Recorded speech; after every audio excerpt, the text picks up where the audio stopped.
Now we know these reviews are quite a few months late, but we just thought we'd make a quick summary of our views and opinions of 2016's comic book movie blockbusters in order of release dates to show how this year has gone. Now for a few of these speed reviews, we'll be giving you both of our opinions as Farmer and I have different views on certain films, whereas with the films in which it's only one review and score, it's a rating we and the whole team at Magnanimous agree upon. This year kicked off with one of the best comic book movies to date. Deadpool was extremely entertaining with great action and hilarious scenes. Ryan Reynolds, who was perfect for the role and brought the character to life with serious and awesome moments. The action in this film is almost as good as it is in Winter Soldier. There are multiple scenes of Deadpool just brutally murdering people with his awesome katanas and 2 handguns. This movie is about Wade Wilson, Deadpool, who develops cancer and joins a program and develops mutant powers, then tries to hunt down the British villain.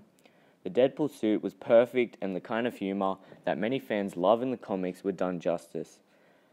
This film is fun and enjoyable. The only downside is the movie isn't that long. It's 114 minutes long. We just hope Deadpool 2 is just as good and keeps the same style and atmosphere as the first film. And that's why we both gave Deadpool an 8 out of 10. Next this year was supposed to be my favourite superhero film of all time, Batman vs Superman: Dawn of Justice. To start this, it's not a great film, but in saying that, it isn't the piece of shit that everyone makes it out to be.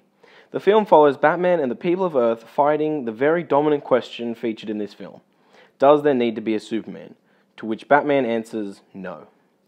BVS does have some very, very redeeming factors to its name, mainly being the introduction of the DCEU's more darker and older Batman, played by Ben Affleck, who, although is a bit early to say, could possibly be the best on-screen adaptation of the Caped Crusader we have ever seen.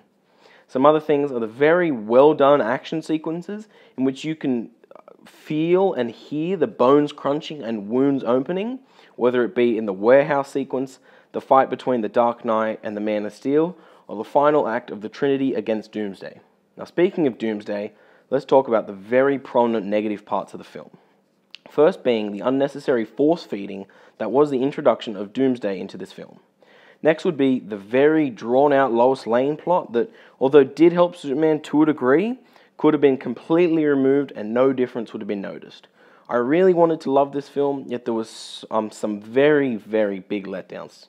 So that's why I'm going to give this a 7.1 out of 10. Alright, I thought Batman v Superman was quite boring and filled with silly politics and people whinging about Superman.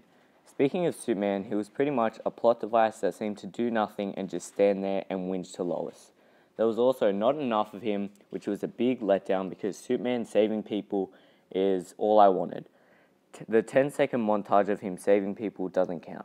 Batman was the only thing I liked in this movie.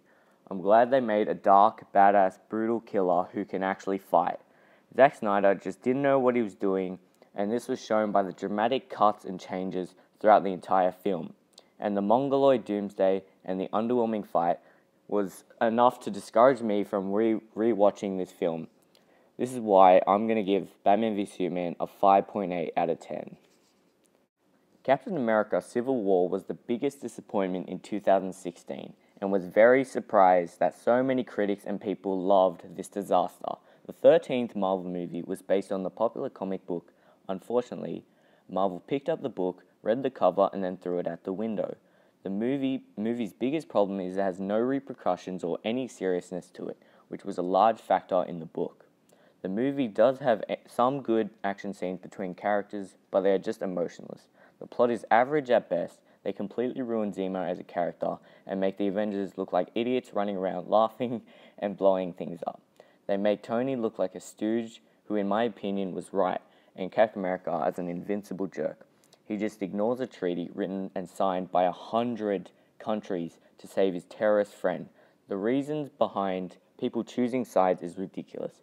Falcon doesn't even have an opinion. He's just like, I'll do whatever you say, Cap. And Ant-Man, who spent his entire movie trying to spend time with his daughter, and then just without a hesitation just goes, Captain America, big muscles, I'll break the law. And then the end fight, where it was supposed to be a giant clash that was emotional and brutal, ends up just being corny and lazy. Like between a fight between Hawkeye, and Black Widow after an engage. They just say, "We're still friends, right?" And spoiler alert, but no one dies. Marvel didn't even have the guts to kill anyone off. It doesn't even change anything. Cap and Tony are still buddies, and also Tony's suit is really weak. The only upside is Spider-Man and Black Panther. They play their roles brilliantly. Tom Holland is great. He's funny and nervous like a teenager. Black Panther has a vengeance storyline, and I'm excited for a solo movie. Civil War was just a giant letdown filled with silly jokes and poor character development. Mossy and I will be making a video on what we think they should have done. We rated this a 6.2 out of 10. Okay, X-Men Apocalypse was a solid film that brought together great aspects from the previous films. Apocalypse was an alright villain, and I know lots of people hated him because he was tiny and had weird tentacle ears. But I thought he was okay and sounded pretty cool. His goal was just to kill humans and let mutants rule Earth. The new younger actors were fine, and they seemed to have chemistry when interacting with one another. Magneto's subplot was predictable, but was a good character development and addition to this movie. The movie's pace was a bit quick at the start. It was good to see Angel again, although they really shouldn't have killed him off. Psylocke was a useless character who was added just to have another female.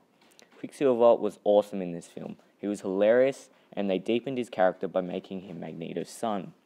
The Quicksilver scene that lasts 2 minutes but took 3 months to film was incredible and funny. The Wolverine cameo was perfect to show his animal nature as he goes on a killing spree.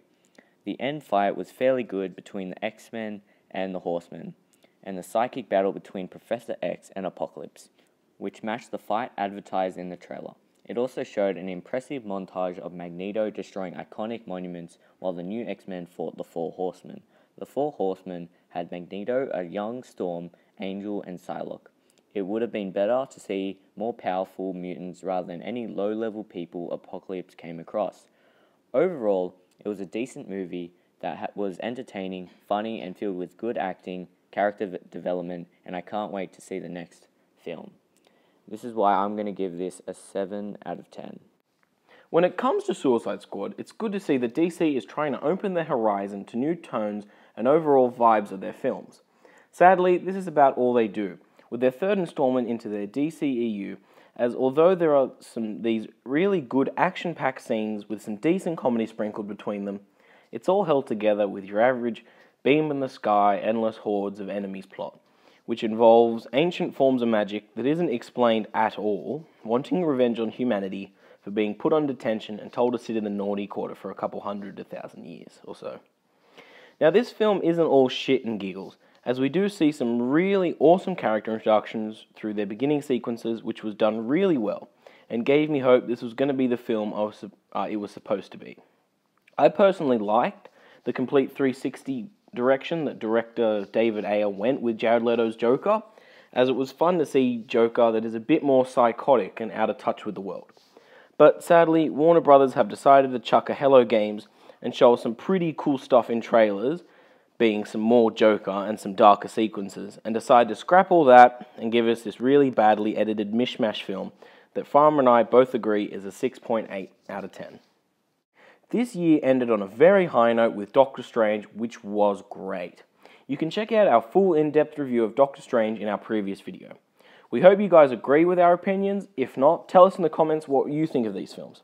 Stick around for our version of how we would have done Civil War and a new series starting soon, Farmers Fights. Until then, this has been Magnanimous.